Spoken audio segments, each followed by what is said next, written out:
Within every man lives a hidden woman. Within every woman lives a hidden man. They choose your lovers, poison your moods, whisper in your dreams, and dictate the convictions you mistake for your own. Carl Jung called them the Anima and the Animus, the eternal partners of the unconscious, and until you meet them, you do not truly know who you are. In Jung's model of the psyche, there is the outer world and the inner world. Between them stands the persona, the social mask, the polished face we present to others, the bridge between the ego and society. The persona is our conscious life. But beneath it lies the unconscious, and there the real adventure begins. In the unconscious, we encounter four great figures: the shadow, the anima, the animus, and the self. Each has both a light and a dark aspect. Each is real, autonomous, and alive within us, whether we acknowledge them or not. The shadow is the first we meet, the rejected, the disowned, the parts of ourselves we cannot bear to admit. To become conscious of the shadow, one must recognize the dark aspects of the personality as present and real. If we do not, we unconsciously project them onto others, changing the world into the replica of our own unknown face. Shadow work is essential for any kind of self-knowledge, but it meets with considerable resistance because no one wishes to look upon their own dark face. While the shadow is always of the same sex as the subject, when we approach the opposite sex within us, the source of projection takes the form of a contrasexual figure. Here we meet the anima of the man and the animus of the woman, figures who often turn up behind the shadow, bringing with them new and far more difficult problems. As Jung warned, if you are unconscious of your anima, it will marry your shadow. The anima is the personification of all female psychological tendencies in a man. The animus is the personification of all male psychological tendencies in a woman. They are not metaphors, they are not poetic flourishes. They are autonomous figures of the psyche, archetypes belonging to the collective unconscious, collectively inherited patterns of behavior as ancient as the species itself. Because they are autonomous. They are particularly difficult to integrate into one's personality. They have their own will. They speak through us when we are not looking. Just as the persona is the bridge between the ego and the outer world, the anima and the animus are the bridge between the ego and the depths of the inner world. They are gatekeepers. Without passing through them, no man and no woman can ever reach the self. Jung put it plainly, if the encounter with the shadow is the apprentice piece, then that with the anima is the masterpiece. The integration of the shadow marks the first stage in Jungian psychology. Without it, a recognition of the anima and animus is impossible.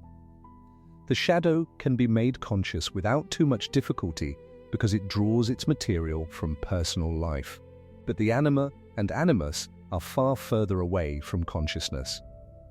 In normal circumstances, they are seldom, if ever, realized. The first step is acknowledgement.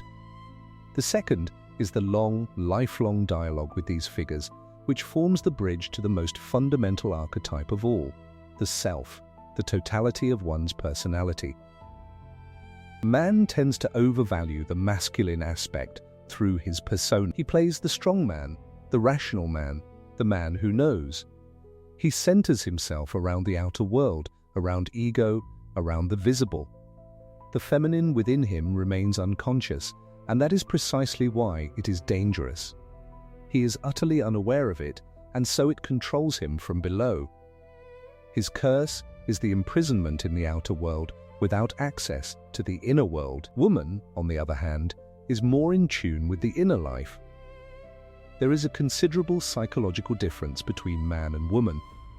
As Jung observed, it is common for men to have irrational moods and for women to have irrational opinions.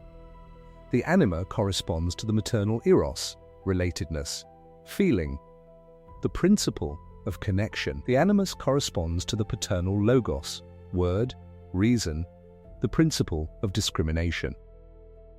Jung writes, just as the anima becomes, through integration, the eros of consciousness, so the animus becomes a logos. And in the same way that the anima gives relationship and relatedness to a man's consciousness, so the animus gives to a woman's consciousness a capacity for reflection, deliberation, and self-knowledge. These archetypes are also conditioned by the experience each person has had in the course of his or her life with the opposite sex. Every man carries within him the eternal image of woman. Not the image of this or that particular woman, but a definitive feminine image, ancient and impersonal. Likewise, every woman carries within her the eternal image of the masculine. When this inner image meets an outer face that resembles it, projection takes place. The man does not fall in love with the woman in front of him. He falls in love with his own anima, cast onto her face like a film onto a screen. The anima, the woman within, is shaped first and most powerfully by one's mother. If a man feels that his mother had a negative influence on him, his anima will often express itself in irritable, depressed moods, in uncertainty, in insecurity, in touchiness. Within the soul of such a man, the negative mother anima figure will endlessly repeat this theme: I am nothing. Nothing makes any sense. With others it's different, but for me, I enjoy nothing. End quote. These anima moods cause a sort of dullness, a fear of disease, of impotence, or of accidents. The whole of life takes on a sad and oppressive aspect. Such dark moods can even lure a man to suicide, in which case the anima becomes a death demon. The anima is the archetype of life itself. When she is negative, the impulse is no longer to live life, but to dream about it, to make wishful fantasies about life instead of stepping into it. It is as if a vampire is sucking one's blood, and the blood is one's life activity. Such men sink into passivity. They feel constantly tired. They do not want to do anything. They wake up depressed, and nothing means anything. And yet, the image of woman remains the solace for all the bitterness of life. She is the great illusionist, the seductress who draws man into life with her maya. Hope and despair counterbalance one another inside him, and neither can win. A still more subtle manifestation of the negative anima is the destructive intellectual game. It is the characteristic of pseudo-intellectual dialogue that inhibits a man from getting into direct touch with life and its real decisions. He reflects about life so much that he cannot live it. Young men who are overpowered by their mothers often escape into the realm of the intellect to escape the mother's power and the animus pressure, by getting into the realm of books and philosophical discussion which they think mother does not understand. He saves his mental masculinity but sacrifices his phallus, his earthly masculinity and creativity. This vitality of action, that masculinity which molds the clay, which seizes and molds reality, he leaves behind, for that is too difficult. He escapes into the realm of philosophy. There is no real question behind such philosophy. Such people have no genuine questions. For them, it is a kind of play with words and concepts, and is entirely lacking in any convincing quality. A man who lives in the head does not live. He builds towers of language to keep the world away. Just as a negative experience with one's mother can poison the anima, so too can an over-attachment to her. The man becomes effeminate. He is preyed upon by women, unable to cope with the hardships of life because he never learned to stand apart from the maternal warmth that once held him. A mother complex creates a split anima. On the one hand, the man worships the feminine image too much. He idealizes woman, places her on an altar, sees her as goddess, as Madonna, as savior. He lives regressively, fleeing from the cold, cruel world, seeking his childhood again under the nourishing and protecting circle of the mother. This is the archetype of the pure eternus, the eternal youth, the child god, the Peter Pan who refuses to grow up. His negative aspect contains an unconscious temptation to return to the mother's womb. Today we see him everywhere, in adults who are socially immature, in the so-called man-child who has never grown up. He is everywhere on the internet and somehow always surprised when life refuses to behave like his mother did. On the other hand, and this is the same split, he despises woman. He sees her simply as an object to fulfill his erotic fantasies. The most frequent manifestation of the anima takes the form of erotic fantasy, which becomes compulsive only when a man does not sufficiently cultivate his feeling relationships and has remained infantile. These aspects of the anima are projected outward so that they appear to the man as the qualities of some particular woman. It is the presence of the anima that causes a man to fall suddenly in love when he sees a woman for the first time and knows that this is she. In that situation, the man feels as if he has known this woman intimately for all time. He falls so helplessly that to outsiders it looks like complete madness. In the German myth of the Lorelei, beautiful water spirits sing to seduce and lure men to their death. The anima symbolizes an unreal dream of love, of happiness, of maternal warmth, her nest, a dream or wishful fantasy that lures men away from reality. Men also project the anima onto things as well as women. The captain of a ship is symbolically her husband, which may be why he must, according to tradition, go down with the ship if she sinks. But the anima is not merely lust. The universal anima is symbolized by goddesses who possess feminine energy: Cybele, the goddess of nature, and Aphrodite, the goddess of love. She is also Sophia, holy wisdom. She is the soul itself. The anima has just as many positive aspects as negative. She plays a vital role in putting a man's mind in tune with the right inner values, opening the way into more profound inner depths. This is the role of Beatrice in Dante's Divine Comedy, who after his descent into hell and purgatory guides him through heaven. Jung described 4 stages in the development of the anima. The first stage is best symbolized by the figure of Eve, which represents purely instinctual and biological relations. The second can be seen in Faust's Helen. She personifies a romantic and aesthetic level that is, however, still characterized by sexual elements. The third is represented, for instance, by the Virgin Mary, a figure who raises love to the heights of spiritual devotion. The fourth type is symbolized by Sapiencia, wisdom transcending even the most holy and the most pure. In the psychic development of modern man, this stage is rarely reached. The Mona Lisa comes nearest to such a wisdom anima. Eve, Helen, Mary, Sophia, body, beauty, devotion, wisdom, 4 steps up a long staircase, and most men never finish climbing. In practical terms, the positive role of the anima as guide to the inner world occurs when a man takes seriously the feelings, moods, expectations, and fantasies sent by his anima, and when he fixes them in some form: writing, painting, sculpture, musical composition. After a fantasy has been fixed in some specific form, it is essential to regard it as being absolutely real and not only a fantasy. If this is practiced with devotion over a long period of time, the process of individuation takes place and unfolds in its true form as one brings the unconscious contents into reality. The unconscious can never be done with once and for all. The purpose of Jung's analytical psychology is the wholeness of personality, bringing the unconscious contents into consciousness through the lifelong process of individuation and alignment towards the self.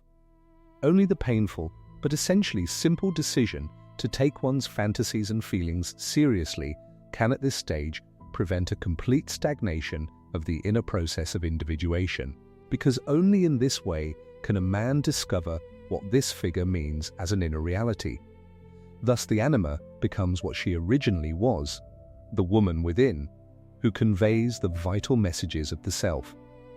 One such example is the Scottish writer William Sharp, who wrote under the name Fiona MacLeod, a pseudonym kept almost secret during his lifetime. He wrote on Celtic lore and on nature. He wrote out of his heart, out of his soul, through the voice of the archetype of life. When a man is full of life, we say he is animated. What Sharp wrote under Fiona's name, he could never have brought into expression with his outer self. He knew that what he wrote could not have been done by himself alone. In fact, he even wrote letters to Fiona, and she would answer. They were two separate persons, a rare degree of reality corresponding to anima integration. The great poet William Butler Yeats praised Fiona's writings, but did not like those of William Sharp. Yeats was speaking to the anima, not to the man. The animus, the man within, is the personification of all male psychological tendencies in a woman. He too exhibits both good and bad aspects. However, he does not so often appear in the form of an erotic fantasy or mood, but rather takes the form of a hidden sacred conviction about one's assumptions. One of the favorite themes that the animus repeats endlessly in the ruminations of this kind of woman goes like this. The only thing in the world that I want is love, and he doesn't love me. Or, in this situation there are only two possibilities, and both are equally bad. Where the negative anima whispers despair, the negative animus pronounces verdicts. Where she dreams, he judges. Just as the character of a man's anima is shaped by his mother, the animus is influenced by a woman's father. The father endows his daughter's animus with incontestably and unarguable true convictions, convictions that never include the personal reality of the woman herself as she actually is. The negative aspects of the animus lure women away from all human relationships and personify a cocoon of dreamy thoughts, filled with desire and judgments about how things ought to be, which cut a woman off from the reality of life. In the folk tale of Bluebeard, we see a representation of the negative animus, who secretly kills all his wives in a hidden chamber. When he marries another woman, he asks her not to open a certain secret door where all the corpses are found. The woman, however, is overcome by curiosity and opens it. In this form, the animus personifies all the cold and destructive reflections that invade a woman, which get her into a state where she even wishes death to others. By nursing secret destructive attitudes, a wife can drive her husband, and a mother her children, into illness, accident, or even death. Or she may decide to keep the children from marrying, a deeply hidden form of evil that rarely comes to the surface of the mother's conscious mind. An old woman once said to me, while showing me a picture of her son, who was drowned when he was 27, "I prefer it this way, it's better than giving him away to another woman." A chilling sentence. And a true one. An unconscious animus opinion may lead to a strange passivity and paralysis of all feelings, or a deep insecurity. In the depths of the woman's being, the animus whispers, "You are hopeless. What's the use of trying? There is no point in doing anything. Life will never change for the better." Just as the anima, the animus also takes on a vampiric aspect. It is one of the activities of the animus life of a woman to steal, to suck life from other people. Such a woman becomes a vampire because she has no life in herself. But she needs life, and so must take it where she finds it. The negative devil animus kills every feminine aspect in life. Unfortunately, whenever one is possessed by the anima or animus, it seems as if we ourselves are having such thoughts and feelings. The ego identifies with them to the point where it is unable to detach itself and see them for what they are.